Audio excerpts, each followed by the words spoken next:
ഈ കഴിഞ്ഞ LGS പരീക്ഷ, 4ാം ഘട്ട പരീക്ഷ, ആ 4ാം ഘട്ട പരീക്ഷയിൽ ഒരു ഉദ്യോഗാർത്ഥിയെ സംബന്ധിച്ചിടത്തോളം അയാൾ തെറ്റായ ഉത്തരങ്ങൾ നൽകിയെന്ന് കരുതുന്ന 5 ചോദ്യങ്ങൾ.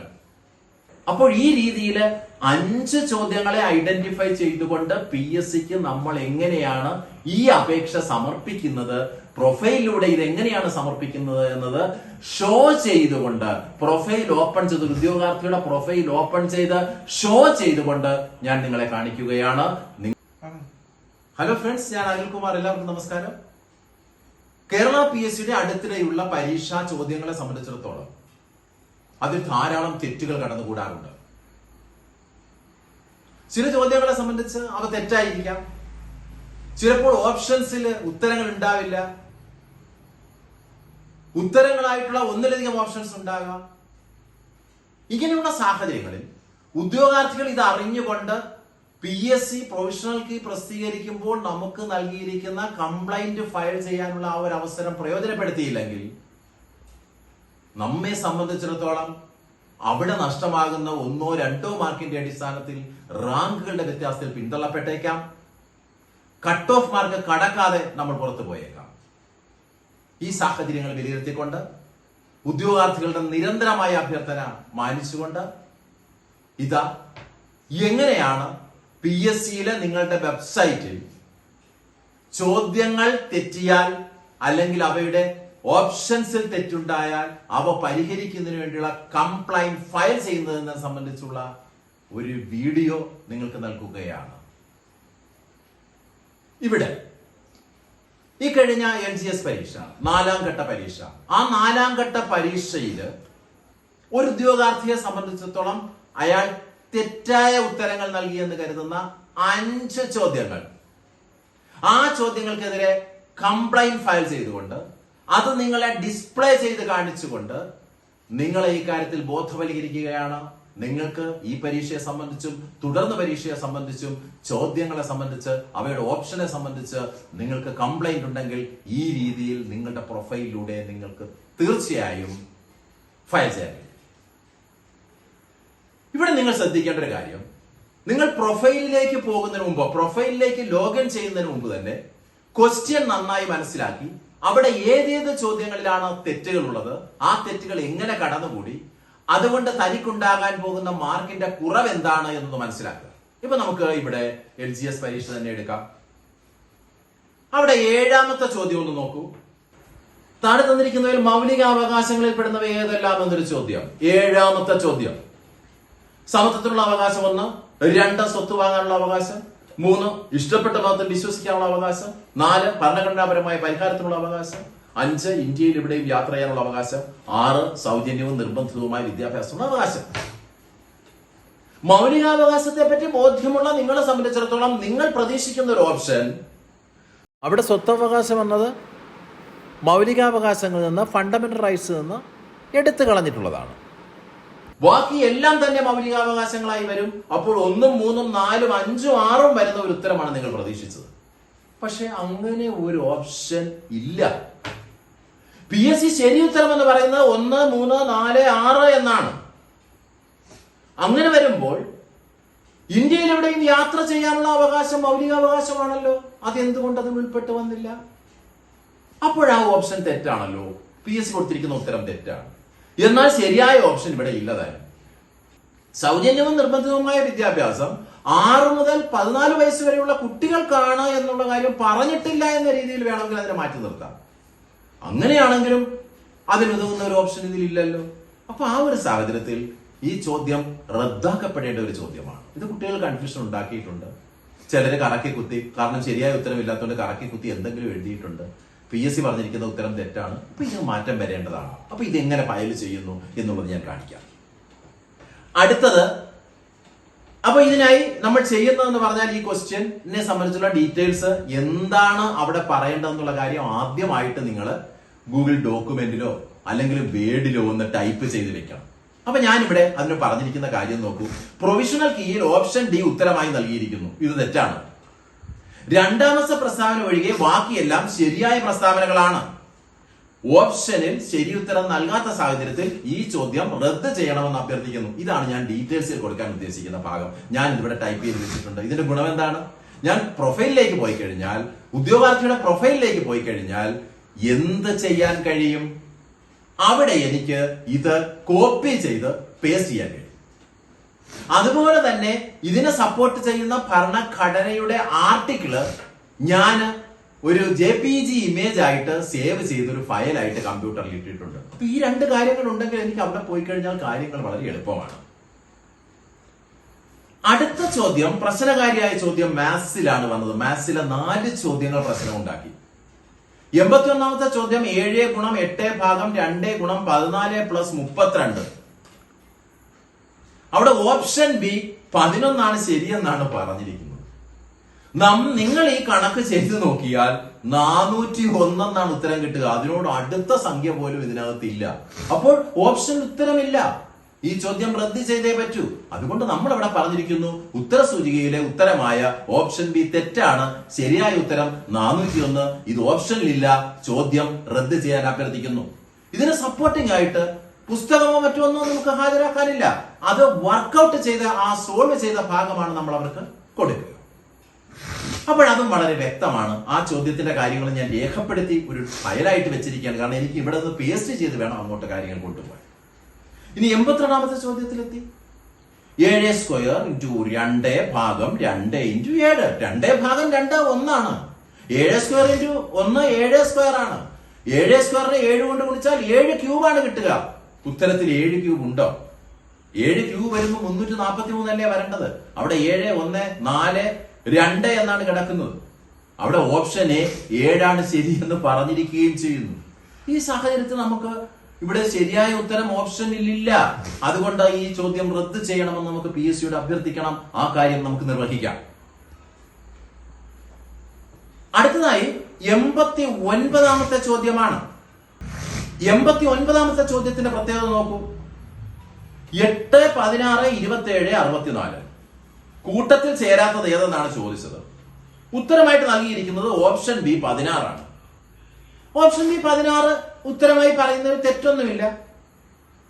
കാരണം 2ന്റെ ക്യൂബും അതുപോലെ തന്നെ 4ന്റെ ക്യൂബും 3ന്റെ ക്യൂബും എടുക്കുമ്പോൾ 16 ഒറ്റപ്പെട്ട് വരും. ശരിയാണ്. പക്ഷെ മറ്റൊരു തരത്തിൽ ചിന്തിക്കരുതോ? 8ന്റെ ഗുണിതങ്ങളെ എടുത്തു നോക്കൂ. 8 16 64 എന്നിവ 8ന്റെ ഗുണിതങ്ങളാണ്. അവ ഇരട്ട സംഖ്യകളുമാണ്. ആ സാഹചര്യത്തിൽ 27നെയും ഒറ്റയാനായി നമുക്ക് വേർതിരിച്ചെടുക്കാൻ കഴിയുമല്ലോ. അപ്പോൾ ഇവിടെ മൾട്ടിപ്പിൾ ആയിട്ടുള്ള ഉത്തരങ്ങൾ ഓപ്ഷനിൽ കൊടുത്തിരിക്കുന്നു. അവിടെ 27 ശരിയാണ്.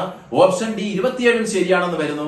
അതുകൊണ്ട് ഇത് നമ്മളെ സംബന്ധിച്ച് നമ്മൾ പറയുന്നു മൾട്ടിപ്പിൾ ആൻസർ ഓപ്ഷൻ ഉള്ളത് കൊണ്ട് ഇത് റദ്ദ് ചെയ്യാൻ അഭ്യർത്ഥിക്കുന്നു. ഇതൊക്കെ ഞാൻ രേഖപ്പെടുത്തി വെച്ചിരിക്കുകയാണ്. കാരണം എനിക്ക് പ്രൊഫൈലിലേക്ക് പോയി കഴിഞ്ഞാൽ, ഉദ്യോഗാർത്ഥിക്ക് വേണ്ടി പ്രൊഫൈലിലേക്ക് പോയി കഴിഞ്ഞാൽ അവിടെ ഇതെല്ലാം പേസ്റ്റ് ചെയ്ത് വെച്ചുകൊണ്ട് എനിക്ക് മുന്നോട്ട് നീങ്ങണം. അടുത്തത് 95ാമത്തെ ചോദ്യം. രമയുടെയും ജയയുടെയും വയസ്സുകളുടെ അംശബന്ധം 2:3 5 വർഷം കഴിയുമ്പോൾ രമയ്ക്ക് 24 വയസ്സാകും. ജയയുടെ ഇപ്പോഴത്തെ വയസ്സ് എത്ര? അവിടെ 27 30 28 29 എന്നാണ് ഓപ്ഷൻ നൽകിയിരിക്കുന്നത്. അവിടെ ശ്രദ്ധിക്കൂ. രമയുടെ ഇപ്പോഴത്തെ വയസ്സ് എത്രയാണെന്ന് അറിയാൻ നമ്മൾ 5 വർഷം കഴിഞ്ഞുള്ള വയസ്സ് 24 തന്നിട്ടുണ്ട്. 24 നിന്ന് 5 കുറച്ചാൽ 19 ഇപ്പോഴുള്ള വയസ്സെന്നറിയാം. അപ്പോൾ രമയുടെയും ജയയുടെയും ഇപ്പോഴത്തെ വയസ്സുകളുടെ അംശബന്ധം 2:3 അറിയാം. അപ്പോൾ 2 എന്നുള്ളത് ആ അനുപാതം എന്തിനാണ് സൂചിപ്പിക്കുന്നത്? 19 എന്നുള്ള വയസ്സിനെയാണ് സൂചിപ്പിക്കുന്നത്. അപ്പോൾ 2x എന്ന് പറയുന്നത് 19 ആണല്ലോ. അവിടെ 3x എത്രയാണെന്ന് കണ്ടുപിടിക്കണം. 2x 19 ആണെങ്കിൽ 3x എത്രയാണെന്ന് കണ്ടുപിടിക്കണം. എന്താ ചെയ്യുക? നമ്മള് 3ഉം 19ഉം കൂടി നമ്മൾ എന്ത് ചെയ്യുന്നു? ക്രോസ് മൾട്ടിപ്ലൈ ചെയ്യുന്നു. ശരിയല്ലേ? 3ഉം 19ഉം തമ്മിൽ ക്രോസ് മൾട്ടിപ്ലൈ ചെയ്തുകൊണ്ട് അതിനെ 2 കൊണ്ട് ഭാഗിക്കുമ്പോൾ കറക്റ്റ് ഉത്തരം നമുക്ക് കിട്ടുകയാണ് 28.5. ഒരിക്കലും പ്രായം ഫ്രാക്ഷനിൽ പറയാൻ പാടില്ല. ഇവിടെ ഓപ്ഷൻ സി 28 എന്നാണ് ശരി ഉത്തരം കൊടുത്തിരിക്കുന്നത്. ആ ഉത്തരം കറക്റ്റ് ആണോ? കറക്റ്റ് അല്ല. അപ്പോൾ ഈ ചോദ്യവും ഓപ്ഷനിൽ ഉത്തരമില്ലാത്തതിനാൽ റദ്ദ് ചെയ്യപ്പെടേണ്ട ഒരു ചോദ്യമാണ്. അതിനായി നമ്മൾ അഭ്യർത്ഥിക്കുകയാണ്. അതിനുവേണ്ടിയുള്ള കാര്യങ്ങളാണ് നമ്മൾ ഇവിടെ ഈ ഡോക്യുമെന്റിൽ ചെയ്തു വെച്ചിരിക്കുന്നത്. അപ്പോൾ ഈ രീതിയിൽ 5 ചോദ്യങ്ങളെ ഐഡന്റിഫൈ ചെയ്തുകൊണ്ട് PSCക്ക് നമ്മൾ എങ്ങനെയാണ് ഈ അപേക്ഷ സമർപ്പിക്കുന്നത്, പ്രൊഫൈലിലൂടെ ഇത് എങ്ങനെയാണ് സമർപ്പിക്കുന്നത് എന്നത് ഷോ ചെയ്തുകൊണ്ട്, പ്രൊഫൈൽ ഓപ്പൺ ചെയ്ത്, ഉദ്യോഗാർത്ഥിയുടെ പ്രൊഫൈൽ ഓപ്പൺ ചെയ്ത് ഷോ ചെയ്തുകൊണ്ട് ഞാൻ നിങ്ങളെ കാണിക്കുകയാണ്. തീർച്ചയായും നിങ്ങൾ ആദ്യം ചെയ്യേണ്ടത് നിങ്ങളുടെ PSC പ്രൊഫൈലിൽ ലോഗിൻ ചെയ്ത് പ്രവേശിക്കുക എന്നതാണ്. അവിടെ പ്രവേശിക്കുമ്പോൾ നിങ്ങൾക്ക് കാണാൻ കഴിയുന്ന സ്ക്രീനിൽ നിങ്ങൾക്കറിയാം, അവിടെ മുകളിലായിട്ട് മൈ പ്രൊഫൈലിനും ആധാറിനും ഇടയിലായിട്ട് റിക്വസ്റ്റ് എന്നൊരു ഫീൽഡ് ഉണ്ടാകും. PSC അടുത്ത കാലത്തായി പ്രൊവൈഡ് ചെയ്ത് തന്നതാണ്. അവിടെ റിക്വസ്റ്റ് ക്ലിക്ക് ചെയ്ത് നോക്കൂ. അവിടെ നിങ്ങൾക്ക് ലഭിക്കുന്ന സ്ക്രീൻ ഇതാണ്, റേസ് എ ന്യൂ റിക്വസ്റ്റ്. അവിടെ നിങ്ങൾ ക്ലിക്ക് ചെയ്യുമ്പോൾ താഴെ എന്തൊക്കെ മെനൂസാണ് നിങ്ങൾക്ക് കാണാൻ കഴിയുക. ആൻസർ സ്ക്രിപ്റ്റ് റീചെക്ക് ചെയ്യണമെങ്കിൽ നമുക്ക് അതിലൂടെ അത് ക്ലിക്ക് ചെയ്തുകൊണ്ട് അയക്കാൻ കഴിയും. അതാണ് ഒന്നാമത്തേത്. രണ്ടാമത്തേത് കോപ്പി ഓഫ് ആൻസർ സ്ക്രിപ്റ്റ്. നിങ്ങൾക്ക് ആൻസർ സ്ക്രിപ്റ്റിൻ്റെ കോപ്പി ലഭിക്കണമെങ്കിൽ അവിടെ റിക്വസ്റ്റ് കൊടുക്കാൻ കഴിയും. അതുപോലെ തന്നെ request for adding new educational qualification two the master data. നിങ്ങൾ എഡ്യൂക്കേഷണൽ ക്വാളിഫിക്കേഷൻ ചേർത്തപ്പോൾ മാസ്റ്റർ ഡേറ്റയിൽ എന്തെങ്കിലും പിശക് സംഭവിച്ചിട്ടുണ്ടെങ്കിൽ അത് കറക്റ്റ് അതിൽ പുതിയ കാര്യങ്ങൾ ആഡ് ചെയ്യണമെങ്കിൽ അതിനു വേണ്ടിയുള്ള റിക്വസ്റ്റ് നൽകുന്നതിനുണ്ട്. പിന്നെ വികലാംഗരായ ഉദ്യോഗാർത്ഥികൾക്ക് സ്ക്രൈബിനെ അനുവദിക്കുന്നതിനുണ്ട്, പരീക്ഷയിൽ സ്ക്രൈബിനെ അനുവദിക്കുന്നതിനുണ്ട് റിക്വസ്റ്റ് കൊടുക്കാനുള്ള സംഗതി അവിടെയുണ്ട്. ഇതാ നോക്കൂ, അഞ്ചാമതായി നമുക്ക് ആവശ്യമായ ആൻസർ കീ കംപ്ലൈൻസ് ആണ്. OMR ഓൺലൈൻ പരീക്ഷകളിലെ ആൻസർ കീ കംപ്ലൈൻ്റ് ആണ്. ആൻസർ കീ കംപ്ലൈൻറ്റ് നമ്മൾ സെലക്ട് ചെയ്യുന്നു. തുടർന്ന് റൈറ്റ് സൈഡിലുള്ള പ്രൊസീഡ് ക്ലിക്ക് ചെയ്യുകയാണ്. പ്രൊസീഡ് ബട്ടൺ ക്ലിക്ക് ചെയ്ത് കഴിയുമ്പോൾ നമുക്ക് എന്താണ് കാണാൻ കഴിയുന്നത്? കംപ്ലൈൻറ്റ് ഫയൽ ചെയ്യുന്നതിനുള്ള യഥാർത്ഥമായ ആ പേജിലേക്ക് നമ്മൾ എത്തപ്പെടുകയാണ്. അവിടെ നോക്കൂ, നമുക്ക് ഒരു വാർണിംഗ് തരുന്നുണ്ട് ചുമപ്പക്ഷരത്തിൽ. എന്താണിത് പറയുന്നത്? റൈറ്റ് ആൻസർ നിങ്ങൾ ചലഞ്ച് ചെയ്യുമ്പോൾ അതിനെ സംബന്ധിക്കുന്ന ഡീറ്റെയിൽഡ് എക്സ്പ്ലനേഷൻ നിങ്ങൾ നൽകിയിരിക്കണം. You must upload supporting book reference as well. അതിനെ സപ്പോർട്ട് ചെയ്യുന്ന ബുക്കുകളോ ഡോക്യുമെൻറ്റോ ഉണ്ടെങ്കിൽ അതിൻ്റെ വിശദാംശങ്ങൾ നൽകണം. പ്രോപ്പർ സപ്പോർട്ടിംഗ് ഡോക്യുമെൻ്റ് ഇല്ലാതെയുള്ള ചലഞ്ച് സ്വീകരിക്കുന്നതല്ല എന്ന് പറയുന്നുണ്ട്. ഇങ്ങനെയൊരു നിർദ്ദേശമാണ് നമുക്ക് തരിക. നമ്മൾ കംപ്ലൈൻറ്റ് ഫയൽ ചെയ്യുകയാണ്. അതിനായി ഫയൽ എ കംപ്ലൈൻറ്റ് ക്ലിക്ക് ചെയ്യുകയാണ്. അവിടെ നമുക്ക് ലഭിക്കുന്ന പേജിൽ ഇതാ ഡേറ്റ് ഓഫ് എക്സാം നമ്മൾ ഡ്രോപ്പ് ഡൗൺ മെനുവിൽ അമർത്തുമ്പോൾ നമുക്ക് സെലക്ട് ചെയ്യാനായിട്ട് കറക്റ്റ്, കാരണം നമുക്ക് ഏതെങ്കിലും പരീക്ഷ നമ്മൾ എഴുതിയിട്ടുണ്ടെങ്കിൽ ആ പരീക്ഷ മാത്രമേ നമുക്ക് ലഭിക്കൂ, അതേ ഉദ്യോഗാർത്ഥിക്ക് മാത്രമേ അയക്കാൻ കഴിയൂ. അപ്പോൾ അവിടെ എന്ത് ചെയ്യുന്നു? ആ ഉദ്യോഗാർത്ഥി എഴുതിയ പരീക്ഷയുടെ ഇപ്പോൾ പ്രൊഫഷണൽ കീയെ സംബന്ധിച്ച് കംപ്ലൈൻറ്റ് കൊടുക്കാനുള്ള പരീക്ഷയുടെ ഡേറ്റും ഡീറ്റെയിൽസും വരുന്നു. അത് നമ്മൾ സെലക്ട് ചെയ്യുന്നു. അത് സെലക്ട് ചെയ്ത ശേഷം പിന്നെ നമ്മളോട് ചോദിക്കുന്ന ക്വസ്റ്റ്യൻ മീഡിയമാണ്, അത് മലയാളമെന്ന് എൻ്റർ ചെയ്ത് കൊടുത്തു. പിന്നെ ചോദിക്കുന്നത് ഏത് ക്വസ്റ്റ്യനിലാണ് നിങ്ങൾക്ക് കംപ്ലൈൻറ്റ് ഉള്ളതെന്ന് ചോദിച്ചു. അവിടെ 7ാമത്തെ ചോദ്യമാണ് എനിക്ക് കംപ്ലൈൻ്റ് ഉള്ളത്. 7ാമത്തെ ചോദ്യം കംപ്ലൈൻ്റ് ഉള്ള സാഹചര്യത്തിൽ അവിടെ എന്താണ് ചെയ്യുന്നത്? അത് എന്താണ് നിങ്ങൾക്കവിടെ കംപ്ലൈൻ്റ് ആയിട്ട് തോന്നിയത് എന്ന് നമ്മളോട് ചോദിക്കുകയാണ്. അവിടെ കംപ്ലൈൻറ്റ് ടൈപ്പ് 4 തരത്തിലുള്ള കംപ്ലൈൻറ്റ് ടൈപ്പ് പറയുന്നുണ്ട്. Answer given in the provisional key is wrong എന്ന് പറയുന്നുണ്ട്. മോർ ദാൻ 1 റൈറ്റ് ആൻസർ എന്ന് പറയുന്നുണ്ട്. Right answer is not available in the option എന്ന് പറയുന്നുണ്ട്. ക്വസ്റ്റ്യൻ ഈസ് റോങ് എന്ന് പറയുന്നുണ്ട്. ഇവിടെ എനിക്ക് 7ാമത്തെ ക്വസ്റ്റ്യനെ സംബന്ധിച്ചിടത്തോളം കാൻഡിഡേറ്റുള്ള പരാതി എന്ന് പറയുന്നത് right answer is not available in the option എന്നുള്ളതാണ്. ഓപ്ഷണൽ റൈറ്റ് ആൻസർ ഇല്ല എന്നുള്ളതാണ്. അതുകൊണ്ട് തന്നെ അത് സെലക്ട് ചെയ്യുന്നു. അവിടെ പിന്നീട് വരുന്നത് ഒരു ബോക്സാണ്. ആ ബോക്സിൽ നമ്മൾ ഇതിനെ സംബന്ധിക്കുന്ന വിശദാംശങ്ങൾ നമ്മൾ നൽകണം. ആ വിശദാംശങ്ങൾ നൽകുന്നതിന് വേണ്ടിയാണ് ഞാൻ ആദ്യം തന്നെ നിങ്ങളോട് സൂചിപ്പിച്ചത്. അവിടെ നൽകേണ്ട കാര്യം നമ്മളൊരു ഡോക്യുമെൻ്റായിട്ട് ടൈപ്പ് ചെയ്ത് നേരത്തെ വെച്ചിരിക്കണം. നമ്മൾ അവിടേക്ക് പോകുന്നു. പോയിട്ട് 7ാമത്തെ ക്വസ്റ്റ്യനെ സംബന്ധിച്ച് എനിക്ക് കൊടുക്കേണ്ട ആ എക്സ്പ്ലനേഷൻ ഞാൻ ഇവിടെ നിന്ന് എന്ത് ചെയ്യാണ്? കോപ്പി ചെയ്യണം. കോപ്പി ചെയ്യുമ്പോൾ നിങ്ങൾ റൈറ്റ് ബട്ടൺ ക്ലിക്ക് ചെയ്തുകൊണ്ട് കോപ്പി എന്ന് കൊടുക്കുകയല്ല വേണ്ടത്. നിങ്ങൾ Ctrl+C ഇത് സെലക്ട് ചെയ്തിട്ട് Ctrl+C അമർത്തുകയാണ് വേണ്ടത്. തുടർന്ന് നിങ്ങൾ യഥാർത്ഥ പേജിൽ വന്നിട്ട് നിങ്ങൾ എന്ത് കൊടുക്കണം? Ctrl+V കൊടുത്തു കഴിഞ്ഞാൽ ഇവിടെ അത് പേസ്റ്റ് ആയിക്കൊള്ളും. ഇത് കണ്ടോ, ഞാൻ ആ ഒന്നാമത്തെ ക്വസ്റ്റിനെ സംബന്ധിക്കുന്ന എക്സ്പ്ലനേഷൻ അവിടെ ഞാൻ പേസ്റ്റ് ചെയ്ത് കഴിഞ്ഞു. തുടർന്ന് എന്നെ സംബന്ധിച്ച് അതിൻ്റെ ബുക്ക് ടൈറ്റിൽ എന്താണെന്ന് ചോദിക്കുന്നു. നമുക്കറിയാം കോൺസ്റ്റിറ്റ്യൂഷനെ പറ്റിയുള്ള ചോദ്യമായിരുന്നു, ഫണ്ടമെൻ്റൽ റൈറ്റ്സിനെ പറ്റിയുള്ളൊരു ചോദ്യമായിരുന്നു. ആ ചോദ്യത്തിൽ കറക്റ്റ് ഉത്തരമുണ്ടായിരുന്നില്ല. അപ്പോൾ എന്നെ സംബന്ധിച്ച് ബുക്ക് ടൈറ്റിൽ കോൺസ്റ്റിറ്റ്യൂഷൻ എന്നുള്ളതാണ്. കോൺസ്റ്റിറ്റ്യൂഷനാണ്. ഓതർ ഇന്ത്യ ഗവൺമെൻറ് പ്രസിദ്ധീകരിച്ചിട്ടുള്ള കോൺസ്റ്റിറ്റ്യൂഷനാണ്. അതിൻ്റെ പബ്ലിഷറും ഗവൺമെൻറ് ഓഫ് ഇന്ത്യ തന്നെയാണ്. എഡിഷനൊക്കെ പറയുന്നിടത്ത് നമ്മൾ എന്നെ കൊടുത്തു. അതുപോലെ പേജ് നമ്പർ പ്രത്യേകിച്ച് പറയേണ്ട കാര്യമില്ല, കാരണം ഞാൻ ആ കൺസേൺഡ് പേജ് ഞാൻ അവിടെ പ്രൊഡ്യൂസ് ചെയ്യാൻ ഉദ്ദേശിക്കുന്നുണ്ട്. അപ്പോൾ എഡിഷനും ഞാൻ എന്നെ കൊടുത്തു. അതുപോലെ തന്നെ പേജ് നമ്പർ ഞാൻ എന്നെ കൊടുത്തതിന് ശേഷം പറയുന്നത് ചൂസ് ഫയൽ എന്നാണ് പറയുന്നത്. അവിടെ ഞാൻ ഫയൽ ചൂസ് ചെയ്യുമ്പോൾ എനിക്ക് ബ്രൗസ് ചെയ്തുകൊണ്ട് ഞാൻ ഇതിൻ്റെ ഒരു ഡോക്യുമെൻ്റ്, കാരണം അവിടെ മൗലികാവകാശത്തെ സംബന്ധിക്കുന്ന ഇന്ത്യയിൽ എവിടെയും സഞ്ചരിക്കാനുള്ള സ്വാതന്ത്ര്യമുണ്ടെന്ന് പറയുന്ന മൗലികാവകാശമാണ്. ആ മൗലികാവകാശം തെളിയിക്കുന്ന ഇന്ത്യൻ കോൺസ്റ്റിറ്റ്യൂഷനിലെ പേജാണ് ഞാൻ എടുത്തിരിക്കുന്നത്. ഞാൻ അവിടേക്ക് വരികയാണ്. ഞാനവിടെ LGS ന്യൂ എന്നുള്ള ഫയലിൽ അത് കൊടുത്തിട്ടുണ്ട്. ആ ഫയലിൽ നിന്ന് ആ കംപ്ലൈൻ്റ് എന്നുള്ള ഫയലിൽ നിന്ന് ഞാൻ ആ ഇട്ടിരിക്കുന്ന 7ാമത്തെ ക്വസ്റ്റ്യൻ്റെ എൻ്റെ പ്രൂഫ്, ഭരണഘടനയെ സംബന്ധിക്കുന്ന പ്രൂഫ് ഞാൻ ഇവിടേക്ക് അപ്ലോഡ് ചെയ്ത് കഴിഞ്ഞു. ഞാനത് സേവ് ചെയ്തു.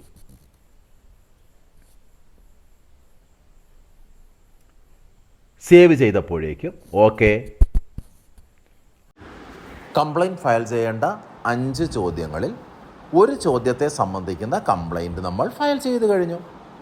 ഇതേ പ്രോസസ്സ് ആവർത്തിച്ചുകൊണ്ട് നമ്മൾ സേവ് ചെയ്ത് വെച്ച ആ ഡേറ്റയിൽ നിന്നുള്ള ഡേറ്റ പേസ്റ്റ് ചെയ്തുകൊണ്ട് നമുക്ക് ഓരോ ചോദ്യങ്ങളെയും സംബന്ധിക്കുന്ന കംപ്ലൈൻറ്റ് ഫയൽ ചെയ്യാൻ കഴിയും. ഒന്നൊന്നായിട്ട് ഒരു ചോദ്യമാണ് ഒരിക്കൽ ചെയ്യാൻ കഴിയുക. പിന്നീട് വീണ്ടും അങ്ങനെ ചെയ്തുകൊണ്ടിരിക്കുക. ആ പ്രോസസ്സ് അങ്ങനെ പൂർത്തിയാക്കുക. ഇവിടെ കാര്യങ്ങൾ വ്യക്തമല്ലേ?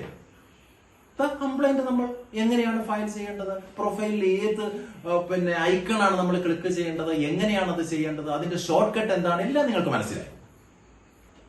ഇപ്പോൾ ഒരു ചോദ്യത്തെ സംബന്ധിച്ചുള്ള കംപ്ലൈന്റ് നമ്മൾ ഫയൽ ചെയ്ത് കഴിഞ്ഞു. ഇനി അടുത്തത് ഇതേ പ്രോസസ്സ് വീണ്ടും തുടർന്നുകൊണ്ട് 2, 3, 4, 5 ചോദ്യങ്ങൾ നമുക്ക് അവിടെ ചെയ്യാൻ കഴിയും. അപ്പൊ ഈ കാര്യങ്ങളെ പറ്റി മനസ്സിലാക്കി കഴിഞ്ഞാൽ വളരെ ഈസിയായി നിങ്ങളെ സംബന്ധിച്ചിടത്തോളം നിങ്ങളുടെ മൊബൈലിലൂടെയോ നിങ്ങളുടെ പേഴ്സണൽ കമ്പ്യൂട്ടറിലൂടെയോ നിങ്ങളൊരു പരീക്ഷ എഴുതി അതിന്റെ പ്രൊവിഷണൽ കീ വരുമ്പോൾ ആ ക്വസ്റ്റ്യനിൽ വന്ന അപാകതകൾ ചൂണ്ടിക്കാണിക്കുകയും അത് പരിഹരിക്കുകയും ചെയ്യാൻ കഴിയും.